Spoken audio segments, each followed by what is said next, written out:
Hi friends, అందరికీ సంసార సుఖాన్ని ఏ విధంగా పొందాలి? పురుషుడు తనని నమ్మి ప్రేమించి తనతో వచ్చిన స్త్రీకి మొదట కడుపు నిండా తిండి పెట్టాలి. ఆ తర్వాత సిగ్గును దాచుకోవడానికి బట్టలివ్వాలి. తన అందచందాల రక్షణకి గాను గృహం అనే భద్రతనివ్వాలి.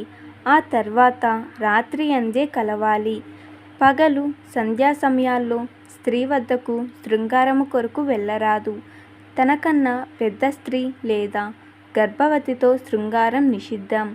బహులావు బహుసన్నము అవయవలోపమున్న స్త్రీతో శృంగారం వలదు.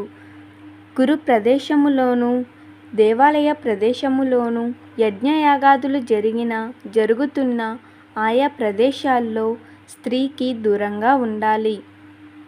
కడుపారా భుజించినప్పుడు 16 సంవత్సరముల ముందు 70 సంవత్సరాల తర్వాత మైథునం మంచిది కాదు.